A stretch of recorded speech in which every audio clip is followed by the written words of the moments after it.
nós temos aí um certo recipiente, dentro do recipiente um líquido, e nós escolhemos dois pontos, os pontos 1 e 2, o ponto 1 logo abaixo do êmbolo e o ponto 2 a uma profundidade H, logo abaixo do ponto 1. A diferença de pressão entre esses dois pontos pode ser calculada pela lei de Stevin, P2 menos P1 igual a densidade do líquido vezes a gravidade vezes a altura. Eu vou passar o P1 para o outro lado, nós temos então que P2 igual a P1 mais a densidade vezes a gravidade vezes a altura. Já no segundo caso, ou seja, na segunda figura, nós colocamos sobre o êmbolo uma massa M. Essa massa, obviamente, então aumenta a força sobre o ponto 1, consequentemente aumentando a pressão. Então a nova pressão no ponto 1 passou a ser P'1 igual a P1 mais ΔP. Esse ΔP, então, é a variação de pressão provocada pela massa M colocada sobre o êmbolo. A diferença de pressão agora entre os dois pontos, vou chamar de P'2 menos P'1, é dado novamente pela densidade vezes a gravidade vezes a altura H. Vou passar o P'1 para o segundo membro, nós temos que P'2 igual a P'1, que é igual a densidade vezes a gravidade vezes a altura.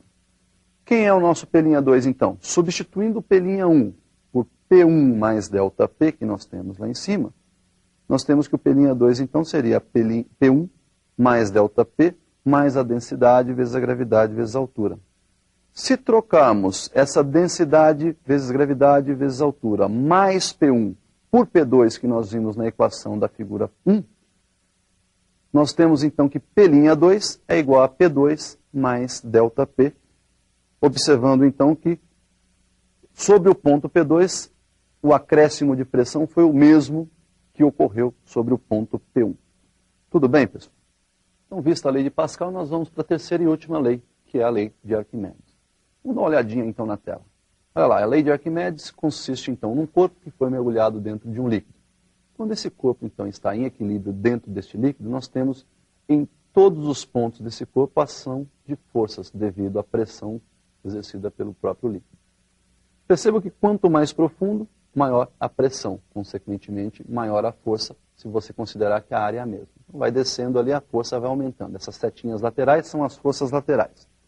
Mas uma observação importante é que na superfície de cima desse corpo, que tem um formato cúbico, né, nós temos a força F1. Já na superfície de baixo, nós temos a força F2. Como lá embaixo, profundidade maior, pressão maior, mesma área, maior força lá embaixo. Certo? Bom, para fazer a diferença entre as forças, né, aplicadas na superfície, nós podemos, por exemplo, pensar que na lateral essas forças se anulam, uma vez que numa mesma profundidade, mesma área, mesma pressão. Então só nos resta diferenciar as forças F2 e F1. F2 menos F1 nós vamos chamar de E, que é o chamado de empuxo, é a força que esse líquido exerce sobre esse corpo. Ou seja, força resultante do líquido sobre o corpo é o empuxo. Como é que nós definimos esse empuxo? Olha lá, F2 menos F1 seria a relação entre a pressão P2 vezes A, que substitui o F2, menos a pressão P1 vezes A, que substitui o F1. Vou colocar então essa área em evidência, nós temos F2 menos F1 igual P2 menos P1 vezes A.